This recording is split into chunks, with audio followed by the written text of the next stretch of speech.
Le boîtier hybride full frame de Canon vient d'être annoncé. C'est une nouvelle importante dans le monde de la vidéo et de la photographie. Et je vais vous dire les 10 choses importantes à savoir.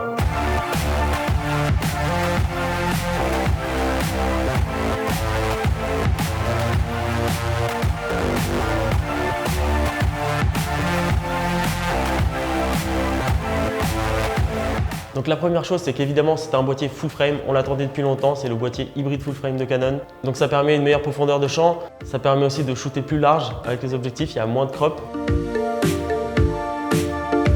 La deuxième chose à savoir, c'est qu'il y a un écran orientable et ça c'est hyper rare, donc ça fait plaisir parce qu'ils prennent enfin en compte les besoins des photographes et des vidéastes. Chez Sony par exemple, ça n'existe pas encore, on n'a pas encore d'écran orientable, donc là c'est un vrai plus et à ce qui paraît il est de très bonne qualité puisqu'il est tout en métal. Alors, une des grandes nouveautés, c'est que ce n'est plus une monture EF, mais une monture RF. Ça, c'est un changement majeur pour Canon. Ça faisait plus de 30 ans qu'ils n'avaient pas changé de monture. Et là, ils reprennent à zéro et ça annonce donc aussi une nouvelle gamme d'objectifs à monture Canon RF. Donc pour l'instant, Canon va sortir 4 objectifs. Le premier, c'est un 35 mm macro f1.8, donc ça va être vraiment super. Il est petit en plus. Le second, c'est un 50 mm f1.2, donc ça, c'est pour ceux qui aiment le bokeh, il y aura de quoi faire. Le troisième, c'est un polyvalent, c'est le 24-105 f4. C'est un classique, mais personnellement, je n'utilise pas ce genre d'objectif. Et le dernier, c'est le Canon 28-70. C'est assez nouveau pour Canon parce qu'avant, on avait l'habitude du 24-70.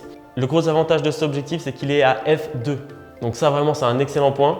Par contre, le petit défaut, c'est qu'il est vraiment très gros et très lourd. Il faut aussi savoir que ces objectifs vont coûter à peu près 2000 à 3000 €, donc c'est quand même un budget. La grosse nouveauté de ces objectifs, c'est qu'ils ont une troisième bague. Ils auront la bague de zoom, la bague de focus et une troisième bague à qui on pourra attribuer certaines fonctions comme la gestion des ISO, l'ouverture, la gestion du shutter et ce genre de choses. Le cinquième point, c'est que c'est un boîtier qui filme en 4K, contrairement au 6D Mark II par exemple. C'est de la 4K, ok, mais attention, il y a un crop de 1,5, donc ça va en calmer plus d'un. Mais après, je trouve que c'est déjà bien de l'avoir. C'est de la 4K qui pourra aller jusqu'à 480 mégabits seconde, mais donc ça va aussi impliquer d'avoir des cartes mémoire plus rapides. D'ailleurs, il n'y a qu'un slot pour les cartes mémoire. Canon nous offre le C-Log dans cette version, donc ça c'est assez incroyable, en sachant qu'on pourra enregistrer sur un enregistreur externe en 10 bits, donc avec le C-Log, ça risque d'être assez intéressant. Pour information, le C-Log donnera accès à peu près 12 diaph de dynamique. Canon sort aussi 3 bagues d'adaptation pour s'adapter aux montures EF, donc à ses anciens objectifs, et il y a des particularités, c'est qu'il y aura une bague toute simple, une bague avec l'ajout de la fameuse bague de fonctionnalité en plus, et une troisième bague où on pourra directement utiliser des filtres ND qui seront d'excellente qualité, donc il n'y aura pas de problème de couleur. Et ça, c'est une fonctionnalité qui va beaucoup me plaire, je pense. Il y a un autre point, c'est que j'ai remarqué que la limite d'enregistrement sera à 29 minutes 59 secondes. Donc ça, à voir comment ça va évoluer par la suite avec les nouvelles lois. En ce qui concerne le slow motion, vous allez être déçus. Il n'y a pas de 4K à 60p, il n'y a pas de Full HD 100 images secondes. En fait, la 4K, ce sera jusqu'à 30 images. Le Full HD, ce sera jusqu'à 60 images.